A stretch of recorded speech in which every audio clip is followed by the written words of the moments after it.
You're listening to the Modern Healthcare Back Office, a podcast dedicated to solving the billing issues and gridlock facing the healthcare industry, presented by ProChant, hosted by Chuck Ellis and Rachel Schools.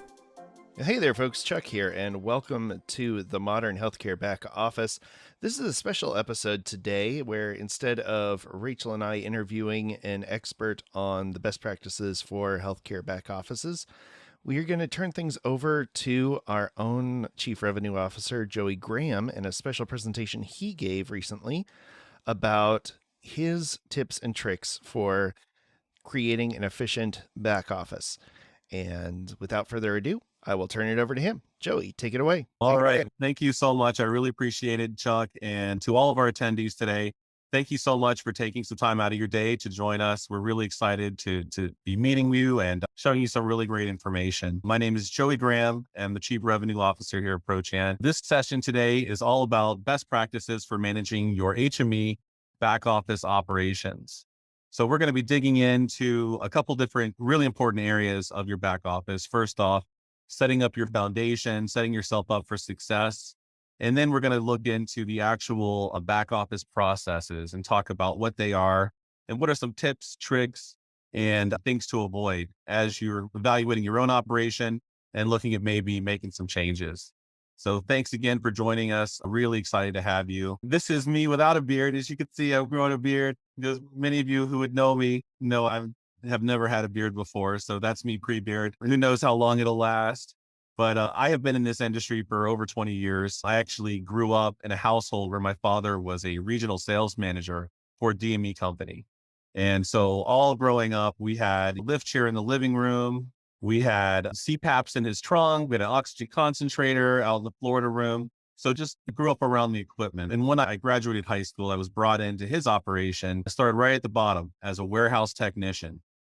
And my job was to clean commodes and fill oxygen tanks and work on wheelchairs. And I learned the DME, HME industry from the bottom up, from the product up. What are these products? What are the clinical benefits? How do you set them up? How do you maintain them? From that, I was able to move into customer service and eventually billing. All the while I'm going to college and getting my MBA so that I was able to become a director of operations for a large regional provider down in Florida. I did that for many years until I was actually picked up by Brightree.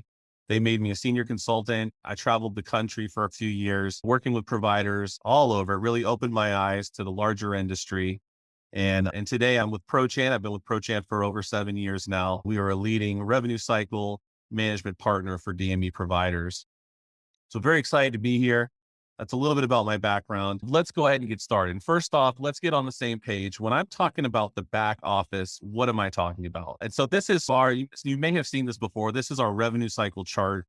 And it just big picture outlines the overall HME revenue cycle. And as you can see, it's split into a couple different parts. You've got the front office, and then you've got the back office.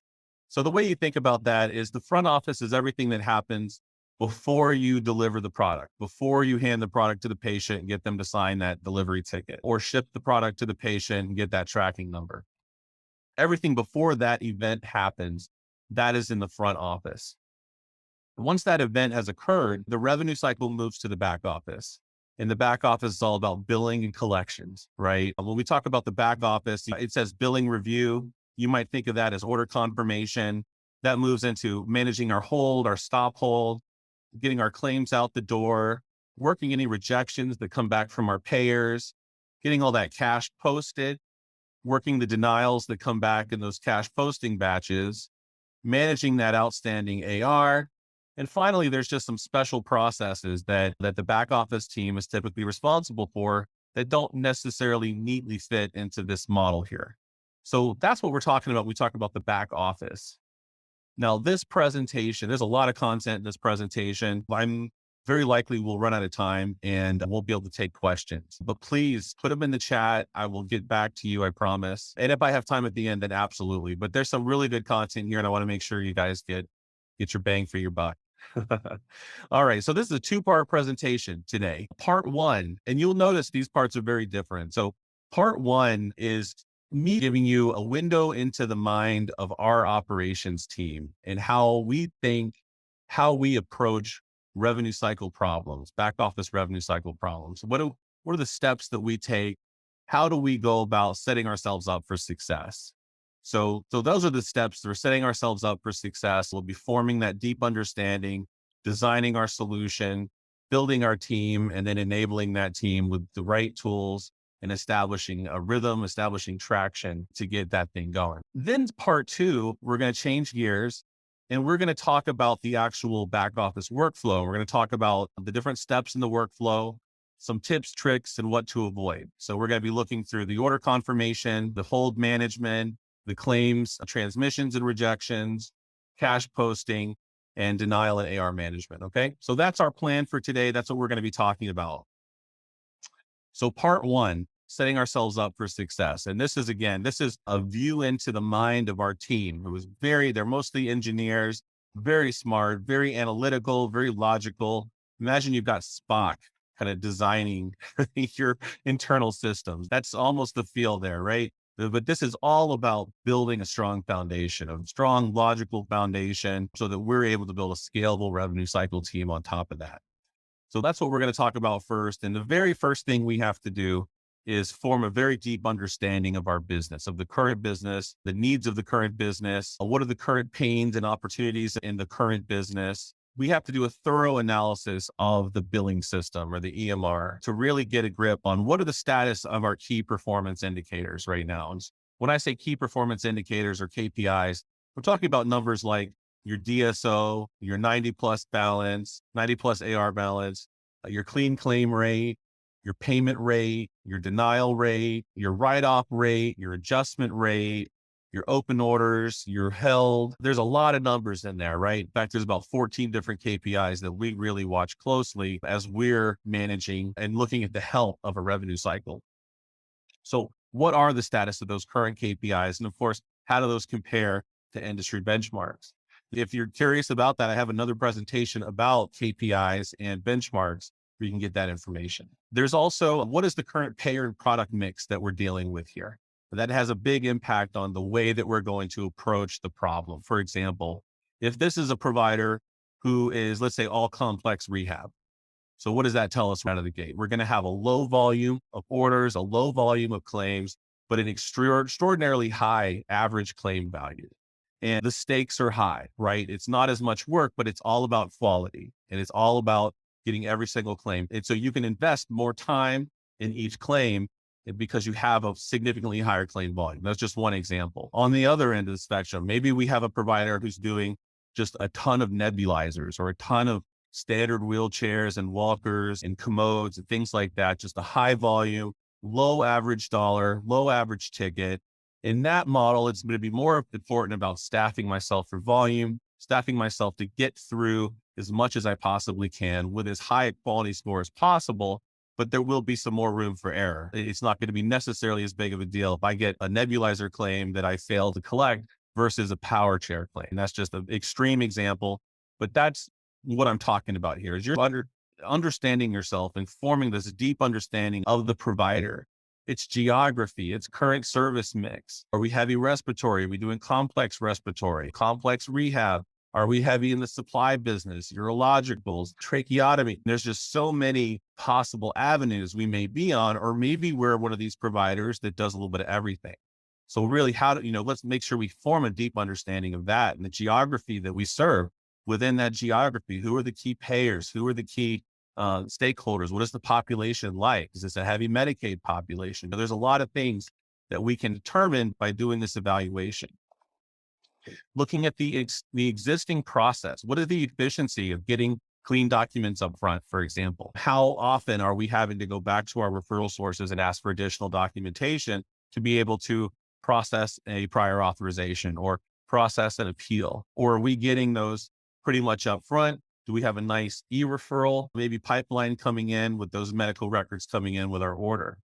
Also, the IT side of things. Many of us are on cloud-based systems, and that's nice. Some of us are not. Some of us are still working in the client server model, working through remote desktops. And almost across the board, we're now dealing with multi-factor authentication and a lot of other things. Certainly, IT security is critical right now in our environment. So what are the limitations? Do we have limitations on offshore? Do we have what is the parameter? What are the lines I need to stay within to keep my IT team happy, my CIO happy, whoever that is?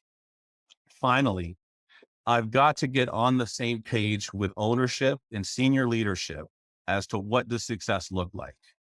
That's critical because all too often, those of us who are revenue cycle managers, revenue cycle leaders, we may think that things are going well, but they're actually not. And if you were to ask the owner, how are things going? They would say something very different. They would say, I'm actually not very happy. We're not collecting like we should be. The AR balance is too high. Meanwhile, as the revenue cycle leader, we think, hey, everything's been trending downwards. The team's been working real hard. We feel like we're doing fairly well. So what does success look like? And let's make sure that's a reasonable number. Those are reasonable expectations that we're looking to achieve. What are those objective and realistic milestones we can set? And what are the rules of engagement? Similar to what I just said with IT. As the revenue cycle leader, reporting to you, Mr. President, Mr. CEO, Mr. CFO, whoever it is that leads this portion of the company, what are my rules of engagement and how much authority do I have before I need to come to you? Those sort of things are really important to establish as we're looking at building out our solution, which is what comes next. So now that we have really formed a deep understanding of our business, we start to design the solution. We start to design what could the future look like. First off, thinking about that circle graphic I showed you at the beginning with all the different steps of the revenue cycle. Who's responsible for what? That's the big question. Who's responsible for what? One of the things that our CEO has that feels very strongly is he likes to have one back to pat, one neck to choke, right? And as I'm looking at building out my own revenue cycle teams, I have to think that way as well. Because when I ask who's responsible for blank and 4 or 5 people raise their hand, or worse, nobody raises their hand, now I've got a problem, right? Because there's nobody who's actually accountable. There's nobody who's owning that this is happening consistently. So who owns what? And I need a name. I don't need the name of a team. I don't need the name of a division. I need the name of a person who, or a role that has a person in it, a seat on the bus. Which seat is it that owns this? That's super important as you're looking at building out accountability across your revenue cycle.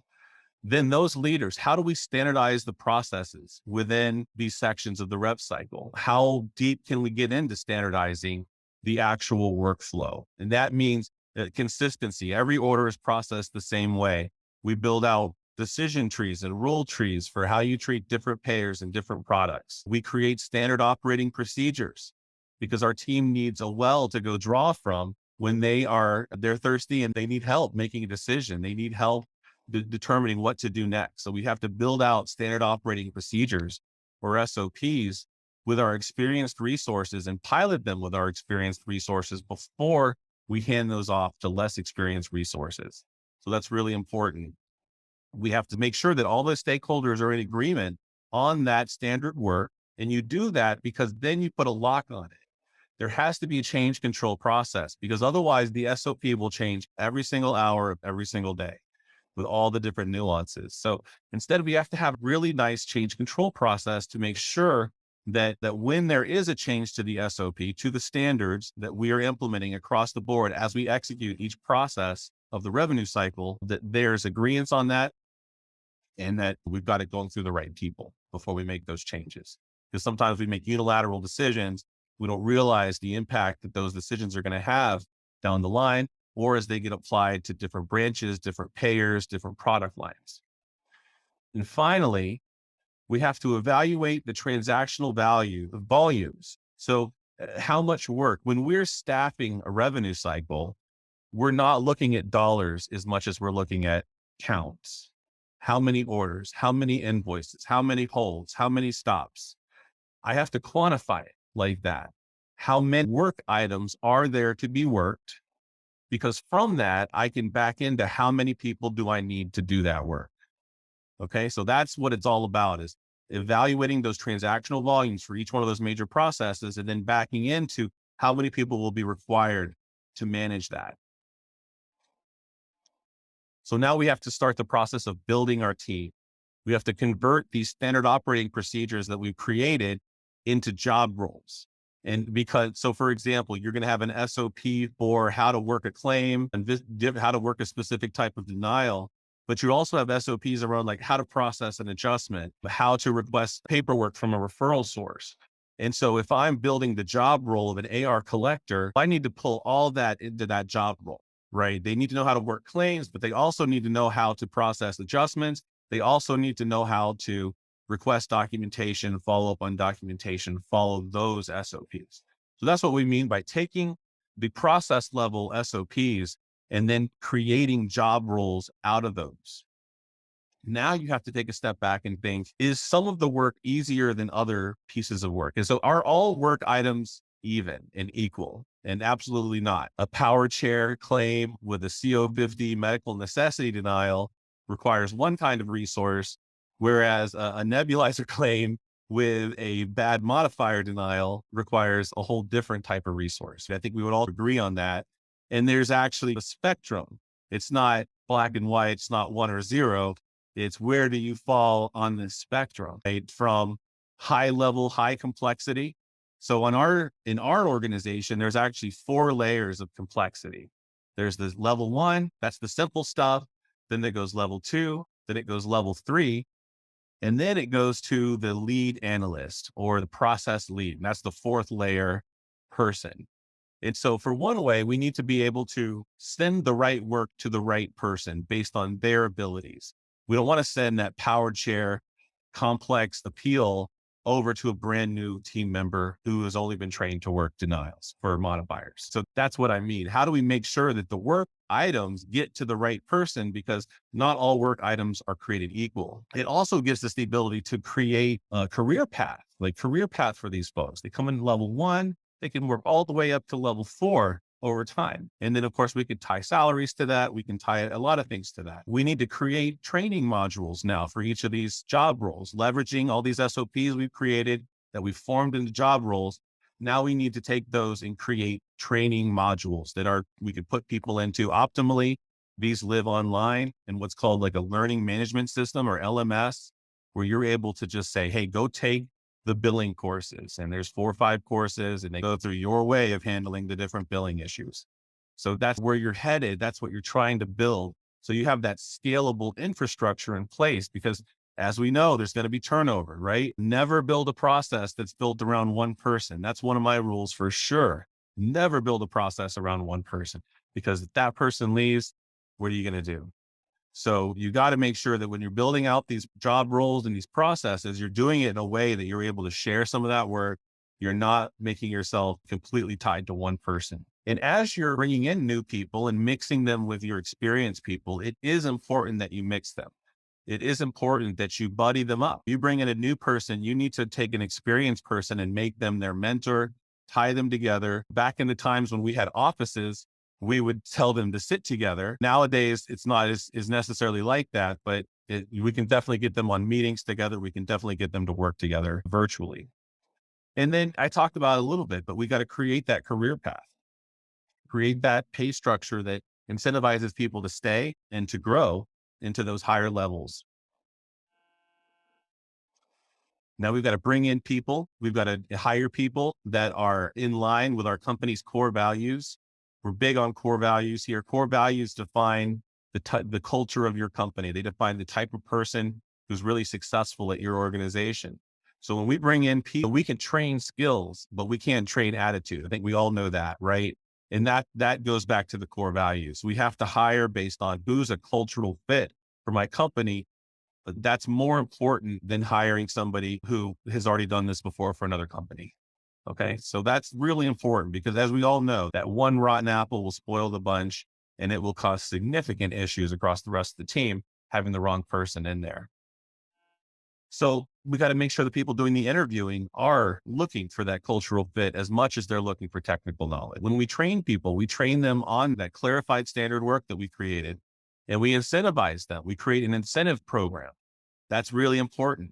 So all of our people have sort of their base salary, but they also all have an incentive program. And those incentives are tied to not only their day-to-day work, their production and quality, but it's also tied to their outcomes, the payments they're able to collect, whatever part of the rev cycle they're responsible for has been quantified and we're able to measure their success. And so their incentive program is just as much tied to their day-to-day production as it is to the outcomes that they're creating. We have to make sure that we give our team room to make mistakes as well. That's super important. People learn from failure. We all know that. One of the ways you do that is by having the different complexity tiers, right? Because somebody on the level 1 tier, they're going to make a bunch of mistakes, but they're not as important, those claims.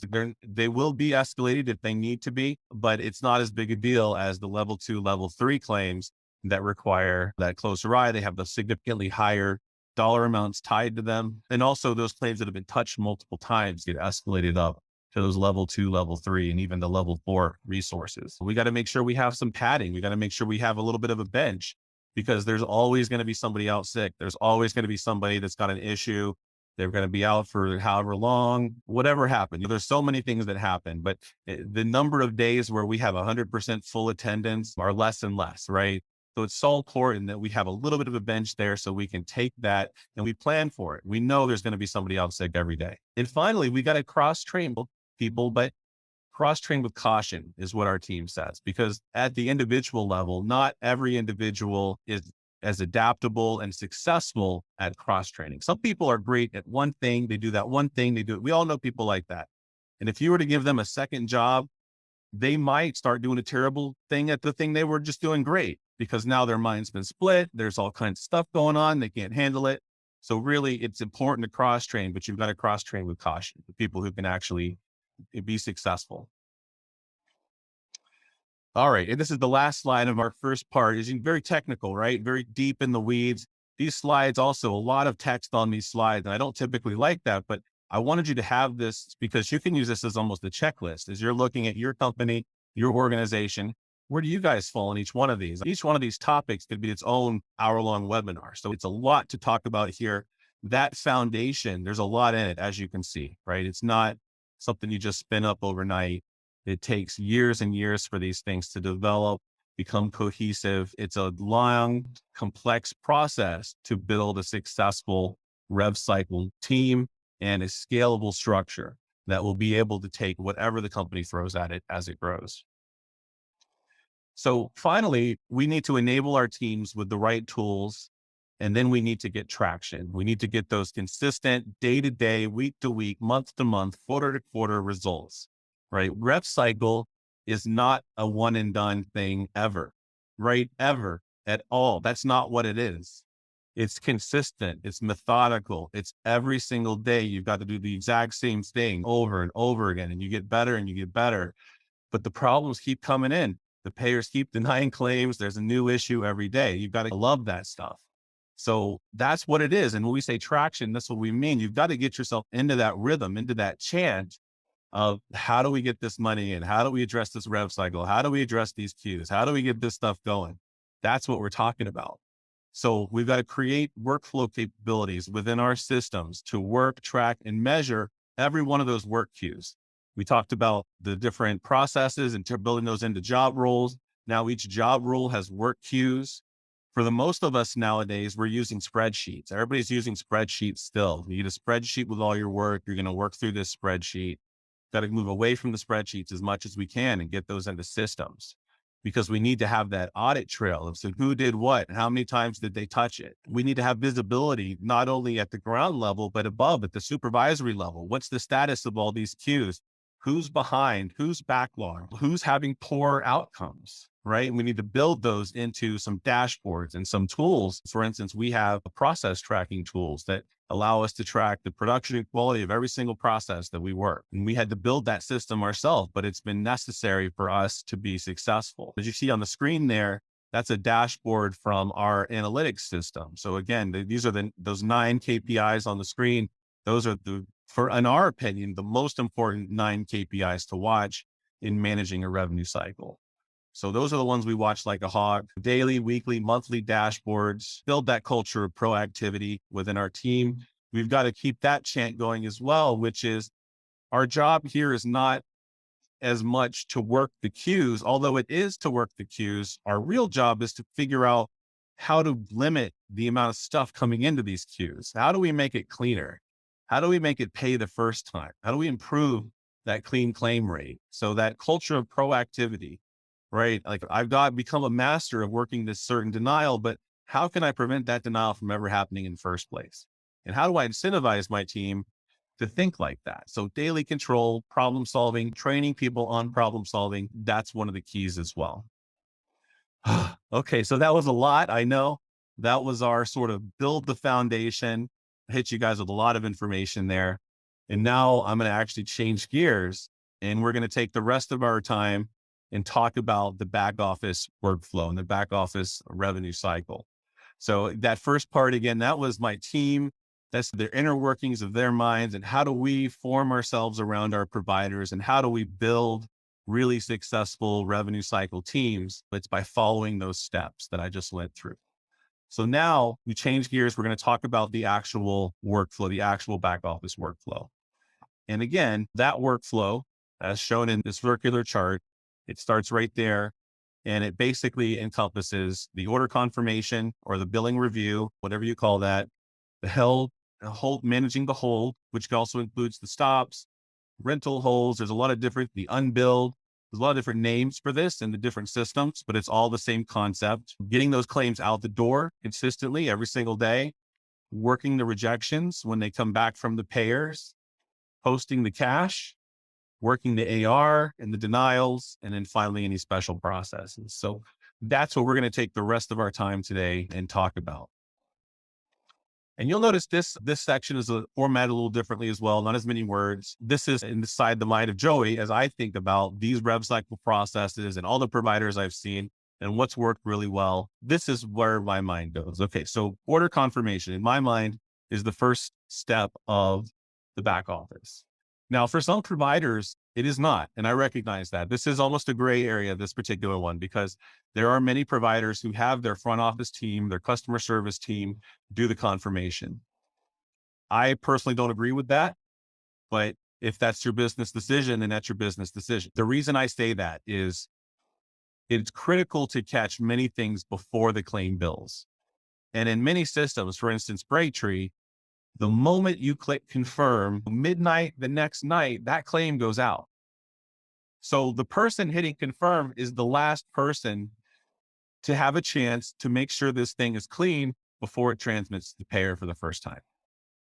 So things that we need to look for. Now there's the data side of things, which is, do I have the right modifiers? Do I have the narrative record filled out properly? Is it coded properly? Does the physician have an NPI loaded? All that stuff. But then there's also the stuff that's not data driven. That's you're on the hook if you get audited type stuff. For instance, do we have a dispensing order? Do we have a detailed written order or a WOPD? Is this diagnosis a qualifying diagnosis? Are there quantity issues? Those kind of things that we need to look at as well. But is this a qualifying order before we hit that confirm button? Some providers go as far as putting that KX modifier on the Medicare claims during order confirmation. Now that's pretty much an old school process, I would say. Most providers are not doing that. Most providers have put the KX modifier into their price tables and they have quality checks throughout the process, but the system itself is going to be putting that KX on there. But that is as extreme as you could go with this audit is my point. It's another spectrum, right? So on one side of it, you don't look at anything, you just hit the button, or you allow an automated system to just hit the button. On the other side, you tear open the chart, you make sure everything's qualified. You won't hit the button unless everything's qualified. And at this point, you're going to actually put that KX on. And it's somewhere in between is where probably most of us would fall.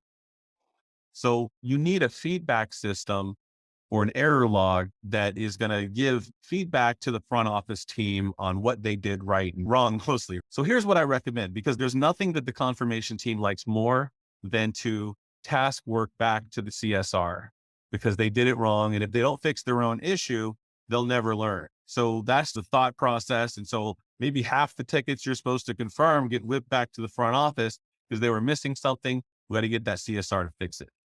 So what I recommend is we have to give ourselves a rule.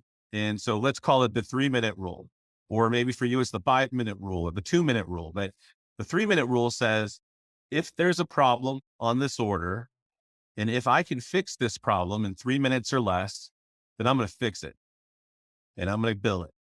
bill the sucker. If it's going to take longer, then that's going to be okay for me to task back to the customer service rep. Regardless, I'm going to be logging this into my error log. The error log could be as simple as some custom fields on the sales order or a note template. There's different ways you can get about systemizing the feedback log, but I like using custom fields on the sales order because that way my customer service manager can run a report every Monday for all of last week's errors and send that out to all my reps. And they can see the errors that they made last week, even if they were fixed by the confirmer, and they can start to get better. So what happens when you task something back to the front office? Well, it goes to the bottom of the pile, right? Because when you're in customer service, your responsibility is the discharge. Your responsibility is the ringing phone or the patient standing in front of you. And the chart that was just sent back to you from billing is not the priority. That's going to the bottom of the pile. Maybe I'll get to it today. Probably I won't. So when I do that, I'm adding days and days to my DSO, and I'm creating a really stressful environment for my customer service team. So that's why I'm a big advocate of the error log. One of the biggest roadblocks to order confirmation is inventory issues. For instance, you're trying to confirm an order, but the rental number or the serial number is not available because it's out on some other patient. Or the lot number, there's not enough stock for that lot number, or there's not enough stock for this inventory item. And so now that has to go be fixed. So it's important that we have built a system that has somebody responsible for resolving these inventory issues rapidly. And a lot of times that will fall on like your warehouse manager.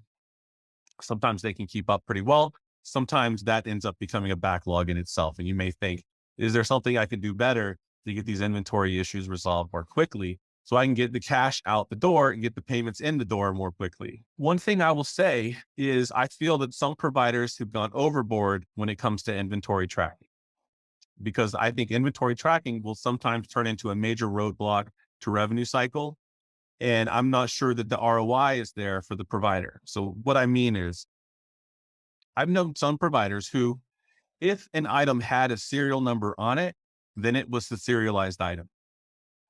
This includes things like nebulizers. I know I like to pick on nebulizers, standard wheelchairs, the low dollar items, walkers. There's absolutely no reason to make those a serialized asset. So a serialized asset is something that you're going to depreciate over time. It's something that had a high upfront cost for you. It's something that you need to track where that thing is consistently, rental after rental. It's really important. So I would get away from serializing too much. I would only serialize those capital assets that it really makes sense to serialize, those high dollar items. The other thing is I know some providers who, if a inventory item has a lot number, then they are going to lot it. And again, there's only certain items that you have to lot, like oxygen contents and enteral nutrition are two that come to the top of my mind. You absolutely want to lot those items, but like CPAP masks, they don't need to be lotted. There's a lot of items. Just because they have a lot number doesn't mean they need to be lotted. And because again, that lot number becomes something that causes inventory issues down the line, becomes a nightmare to manage. And it's simply easier to just have stock of that item rather than splitting it out into lot numbers. Okay. And lastly, so document management. It's important that we go paperless for one thing, right? This whole process, the ticket at this point, if it was a paper ticket, hopefully it wasn't, but if it was a paper ticket, before it got to this team, it needs to have been scanned into the document management system. And the order confirmation queue sometimes is coming directly out of scanning. So for us, for example, if you think about Brightree as an example, you've got the unfiled document work list. So our clients will go in and scan a batch of tickets and they'll give it a certain naming convention, a date, and it's our responsibility to go in and work from that queue. That is our queue, that batch of documents or the multiple document batches, those become the queue for the order confirmation team. And that's what they're working from, are getting those orders confirmed, indexed to the correct patient chart. Now, hopefully, instead, you've got electronic delivery tickets that are coming right back into the chart automatically, the electronic chart, and that WIP state is flipping over to ready for confirmation. And that way, that becomes the workflow queue, a WIP state of ready for confirmation on a sales order. So regardless, we've got to get these tickets in the system. They need to be paperless. From this point on, this is a paperless process. other than print claims and print appeals. Everything else is paperless in the back office. And we want to get these orders turned around within about 48 hours, within about 2 business days. One last thing I want to say before I leave is tracking numbers. For your drop shipped items, tracking numbers are your proof of delivery. And when you go to audit, simply having a tracking number isn't enough. You have to be able to run that tracking number into the postal service or UPS or FedEx and get back that confirmation that it was delivered. Okay, so that's important. That's your proof of delivery. The tracking number itself is not your proof of delivery. That is your proof of delivery. That response to the tracking number showing it's been delivered. You've got to get that into your document management system somehow, or you have to make sure that your shipping vendor is capturing that for you. Otherwise, you may end up in a situation where you don't have proof of delivery for a large population of your claims. So I only mention it because I've seen it happen. Okay, hold management. So this is where it goes next. Hopefully not. So what is the hold? So the hold is an order got confirmed, but it's not ready to bill. So if it's not ready to bill, it goes on the hold. And it's going to go on the hold for various reasons, but the top reasons are shown here. So your CMN or prescription hold, your prior authorization hold, you've got the miscellaneous automated system holds. For example, your CPAP, a lot of times for Medicare CPAP, month 4 goes on hold until it gets released, right? Because we can bill the 3 months, then we've got to get the compliance. So that would be an example of those miscellaneous automated system holds, but there's a lot of them. For instance, the doctor's missing the NPI number, or there's a number of things that could cause a claim to go on hold. And there's the manual hold, right? Remember, we can actually manually force an order to go on hold. And some providers would do that because, for instance, they saw an issue in the medical record. But some providers, you're going to confirm because you need to recognize revenue. You need to go ahead and confirm that ticket, generate the AR, let it go on hold on a manual hold, and then have your manual hold reasons defined for what are the reasons why we would do this. So those are the types of holds. Now, managing the hold is something that almost every provider struggles with. And that's because I think responsibility for the hold, remember I talked about accountability before? When it comes to accountability for the hold, there are multiple people, and that's okay because we have to subdivide it. So for instance, my CMN hold, that's the responsibility of the manager of the documentation team. My authorization hold, that's the responsibility of the manager of the prior authorization team. My CPAP compliance hold, maybe that's the responsibility of my respiratory team. So I still have to be able to assign responsibility for each of my hold reasons, and that's important. And my billing team, my back office team, may be responsible for all the rest of the random stuff and making sure that those holds get addressed timely. When you're building your hold process, you have to make sure you build it in such a way that it takes contingencies into account. We like to build processes that follow the happy path, and we don't necessarily think about what if none of this happens the way we think it's going to happen. As an example, we're missing medical records, so we send a request to the doctor. They never respond. So we send a second request. They never respond. We send a third request. They never respond. So we send a sales rep out there, and they're not able to get anywhere. Okay, so now what? And that question for many providers has not been answered. So now what? Some providers are going to say, we're going to bill the patient, right? Their provider's not cooperating. They got our piece of equipment. We're going to bill the patient. Other providers are maybe going to call the patient and get them involved, do one more attempt through the patient. Whatever your process is, my point is you need to follow it all the way to the end. You need to get it to that terminal escalation. Worst case scenario, what do? We make sure that's documented, and we make sure our team executes against it, because otherwise we end up with a mess in our hold. We allow things to just stay out there forever. We're rolling reps every 4 or 5 months, trying to get these CMNs. They're never coming back. They're several years old. That's junk. You got to get that out. So do something with it. Bill the patient, drop the claim anyway, whatever it is that you're going to do it, but get that thing moving. So that's important when we're building out our process and trying to get these holds resolved. Okay. So that is the hold management. I've talked about a lot of stuff there. You'll notice document management and notes and tasks show up on most of my slides here. My point I'm continually trying to make is any new documents that get generated at this step, for instance, fax cover sheets, because I'm requesting medical records, or PA requests, PA responses, all that stuff needs to be funneled into my document management system. All of my team members should have the ability to print to PDF and upload into the doc management system. We have virtual charts. We don't do paper in the back office unless it's a print claim or a print appeal. That's it. So notes and tasks. Many of us who've been doing this for a long time know if you don't document it, you never did it, right? If you don't leave a note, you didn't do it. So you've got to make a note. You've got to have an ability to put in notes to your system as to what actions are being taken by the team members who are doing this work. And they need to create tasks to follow up on themselves because things sometimes don't come back, as we know, and we do have to be able to follow that terminal escalation path that I talked about. Now we're going to get the claims out the door every single day. That's the thing. We got to get the claims out the door every single day. It used to be we would run the claims batches a couple times a week in different providers, right? It was because it was just a big process. You had to run all these processes overnight and then come in and scan over the claim file, make sure everything was good, and then upload it into the clearinghouse or transmit it through the modem to Medicare and wait for the acceptance report, all that stuff, which, believe it or not, there are still providers who have to deal with that stuff when they're still having to build claims batches and review claims files, upload claims files to clearinghouses, make sure there's acceptance reports. It still exists. Many people have moved past that, but if necessary, it is necessary. The reason those processes were created because they were needed to stay on top of these claims files. Because why? Because that's my cash. That's my cash flow. You got to train your team. And this is the way I think about it. When you see a HCFA laying on somebody's desk, that's like $1,000, right? Don't think about it like it's a piece of paper with red ink.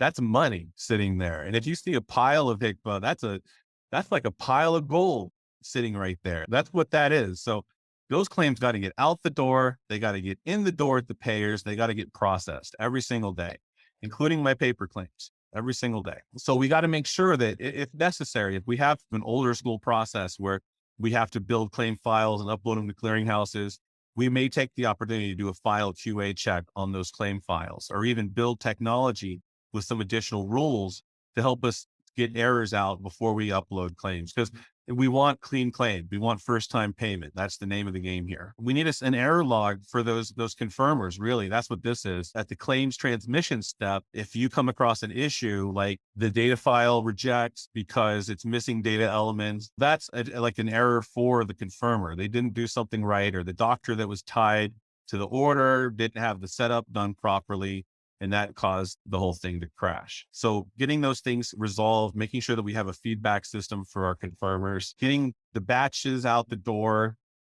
resolving billing errors every single day, paper claims printed and mailed every single day, and with patient statements. So we need to move past the mode of, I call it the dump and chase model of patient collections, which means, so we all know you can't go to Walmart and say, bill me, but we do that every single day as providers. We allow patients to say, yeah, you know what, give me the product now and just bill me. And then we do a dump and chase model. So we're just going to dump that statement out there once a month, and then we're going to chase it. We're going to chase it.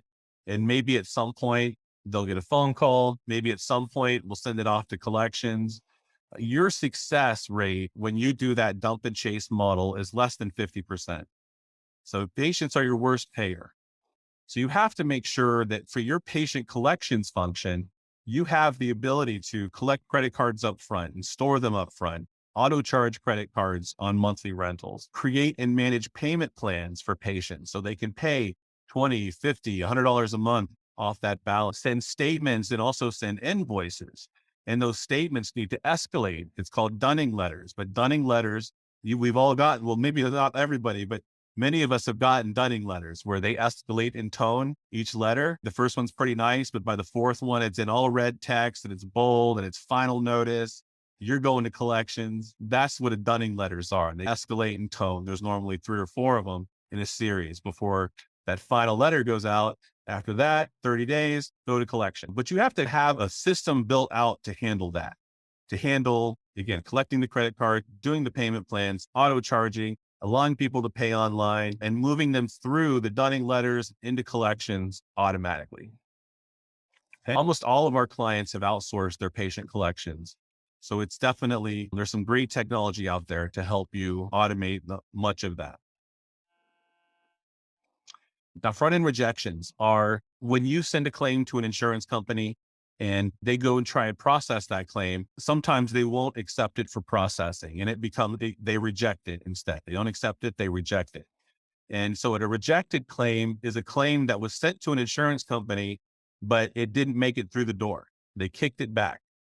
So it did not get processed. It did not get denied. It did not get adjudicated. It got rejected. My point here is every single rejection needs to be worked every single day. We have to make sure that our rejections are caught up. As a leader, we should be able to log into our rejection queue at the end of the day, and it should be clean. Now, there will sometimes be issues. I know there will be issues with contract where for this payer, our contract expired. We're working on getting the new one. In the interim, our claims are rejecting because they say that we're not in network or whatever. So we know about those. That's fine. But in general, rejections are not okay to leave out there. And the reason is this is the lowest hanging fruit you have in your revenue cycle. These are claims that want to go out there. They want to be processed, but there's generally just something stupid wrong with them, something little wrong with them. Quick fix, get it turned around, get it in there for processing. You can also use your clearinghouse to analyze your rejections. And that's a good idea to do at least monthly. Go in and look at last month's rejections and think about what can we do in our billing system to prevent these rejections going forward. Because a lot of times you can correct price tables or you can correct payer records, and you can fix these issues proactively. All right. So now we move on to cash posting, of course, is getting all those paper checks in from the insurance companies, getting those posted in our billing system so we can recognize that cash and also recognize what hasn't paid. This is also where we get our denials because those denials come in on those same EOBs. All right. Managing deposits can be a very time consuming process because it have a full-time person who every day has to open all the mail and do the big deposit and staple it all together and then hand that off to the cash posting team so they can go in and post the money. It's one of the most important things you can do. And this is for years now, but this is still the case, is get as many of your payers as possible set up to do electronic payments, 835 files or electronic remittance notices, as well as electronic payments into your bank account. You'll get paid faster and you'll be able to automate the posting. And in fact, there's now advanced automation that we can deploy that even automates the handling of the exceptions in the auto posting. So you can automate the auto posting, believe it or not. Now, one of the things when it comes to our cash posting team is we can't ever let them get behind, for one thing. That's super critical. We can't let them get behind. They have to stay within 1 or 2 days. So why? Because we have these huge AR teams calling on payers, and something like 25% of the time, they're finding out that the claim is paid, not posted. So that was just wasted time. Imagine that was Blue Cross. That's 2 hours you'll never get back, sitting there on hold just to find out a claim is paid, not posted. Your cash posting team will bring your revenue cycle to its knees. So you have to have a well-staffed, oiled machine when it comes to cash posting. You have to get that cash posted rapidly because otherwise everything downstream suffers. And it needs to be done completely and accurately. Completely meaning not only are we posting payments, but we're also posting denials. We're also taking care of any adjustments or balance transfers that are necessary. We're accurately processing recoupments. And on a recoupment, as they're taking a previously paid claim and using it to pay a new claim, is saying that they paid that old claim in error. And so now you've got to make the decision, was that a valid error or is that something we're going to fight? Because if it's a valid error, we should go ahead and adjust off that balance. But if it's a valid error, we should go ahead and task that to our AR team so they can fight it. And lastly, when we get a check from a payer we didn't know the patient had, can we go ahead and quickly add that payer, create the invoice, post the payment, close out the batch? As opposed to making a whole task, you got to add this payer, it's got to go through change of insurance workflow before we can ever post this payment, because that's going to leave that deposit out. So I'm not saying you shouldn't have a change of insurance process. What I'm saying is you should enable your cash posters to create payers, even temporary payers to post against so they can close out their deposits, and then trigger a change of insurance process to properly handle the new insurance coverage and as it applies to all the different rentals and the whole scope of the patient's account. When it comes to denial management, it's really important that we stay on top of denials. We talk about low hanging fruit, and I said rejections were the lowest hanging fruit. Denials are probably the second lowest hanging fruit because these are claims that did make it and there was something wrong. There was some issue, but there's something we can potentially fix and get payment here as well. Now, sometimes we bill for a denial on purpose, and that's also important so we can get this bill to the right payer, maybe a secondary that requires the primary denial first. But get those worked. Now, this says work all denials within 48 hours. That's aggressive. I'll admit. I would say 2 to 5 days is a great range to keep our denial turnaround. 2 to 5 business days, get those denials turned around. When we prioritize our denials, we need to look at filing limits or appeal limits. I'm sorry, not filing limits, but appeal limits, because a payer will have a different time frame for, let's say they have a 1-year filing limit, but they may have a 60-day appeal limit. Once the claim's been adjudicated once, a new clock starts, you got 60 days to get that thing appealed, or you're now past timely appeal and you're going to be facing a write-off. So make sure you're adjusting those denials before they hit the appeal limit. That's a big deal. Make sure any documents that are sent to the insurance company, such as appeals, audits, those get uploaded into the document management system in a way that they're able to be referenced in the future. That could be really useful for your billing team to see when we previously submitted this appeal, what did we send? And then we go, oh, we sent the wrong stuff, or we missed to send this form. Let's rebuild the packet, add this form, send it back off. And then, of course, go back and review those denials on a regular basis. We actually do it on a weekly basis. We look at last week's denials, what were the denials that came in, and what could have been prevented. Okay. And if possible, even have a QA step where you have people go back through and review the quality of the denials that were worked by the production team. That's something that we do as well.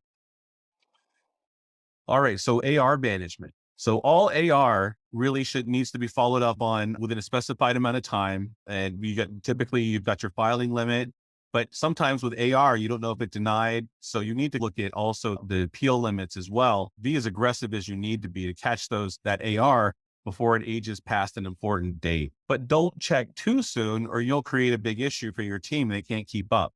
For instance, you have a payer that takes 30 days to process, but you make your team follow up in 15 days. That first follow-up is pretty much a waste of time, unless there's a really valid case that this may not be on file, in which case it's a good thing you check because now you can get it on file. So thinking about those kind of things as we look at working our AR, we want to create AR queues. And we want to do that based on some different parameters. Unaddressed claims are claims that are just out there. We don't really know what's wrong with it. We've got follow-up claims. Those are the claims that we previously worked that maybe we need to touch again because whatever we did last time didn't work. So those are the two major buckets: is my unaddressed claims and my follow-up claims. And I want to make sure I queue those up based on high to low balance, timely filing, timely appeal to get my team to work them timely. Try to get feedback requests or requests for documentation, try to get those back within about 48 hours or 2 business days, if at all possible. And do a feedback loop on the rest of the company in terms of an error log. What happened to cause this error? What could have been done to prevent it? Our last slide here is the special processes. And I just want to mention some special processes the back office is typically responsible for that may be relevant to you as well. So oxygen contents, making sure we're billing for oxygen contents. That's going to be on our Medicare oxygen patients who qualified for a portable and whose concentrator has capped. And now we can bill for contents as long as they're receiving contents. And it's this whole complicated thing. And a lot of times that's why the back office team typically manages it. So you let the front office just fill the tank request as needed. And then on the back office, you bill the contents when you can. RUL is reasonable useful lifetime.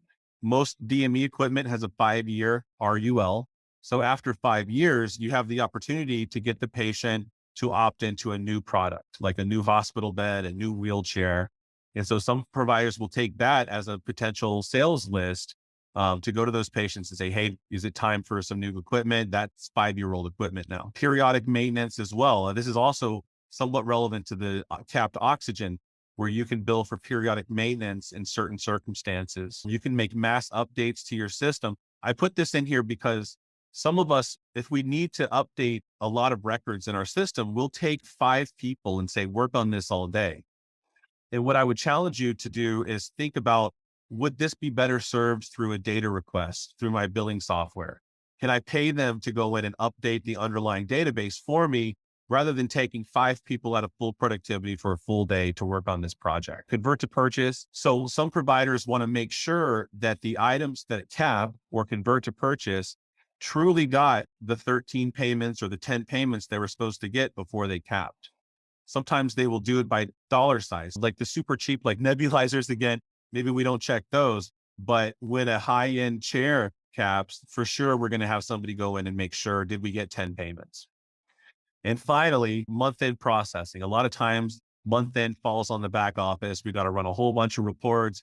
We got to make sure all the money gets posted. We got to make sure all the orders get confirmed. And that's just our end of the month beat that we do, or beginning of the next month, where we work real hard for a week or two to make sure that month end looks as good as it can look. All right, guys, I know that was a ton of information. Thank you so much for joining me today. I really appreciate it. Hopefully you got something good out of it. Thanks for listening to that special recording from Joey Graham. Again, we thank him for sharing that with our live audience, and we're glad we could give it to you today as a pre-recorded segment. Again, we will be back next week with a regular style episode where we'll be interviewing some more experts in the world of back office processes. So be sure to subscribe. If you're watching this on YouTube, click the like button. And if you find this useful, share it with your friends and colleagues. That will really help this show grow. And if you have any ideas for the show, please email me at chuckellis@prochant.com. And I'd love to hear what you have to think about the show, and if you have a guest that you think would be a good addition to our project. Thanks again for listening. We'll see you next time. Take care. Thanks for listening to the Modern Healthcare Back Office, a presentation of ProChant, a wholly owned revenue cycle management service dedicated to serving HME, pharmacy, infusion, and other healthcare providers. Learn more about us at prochant.com.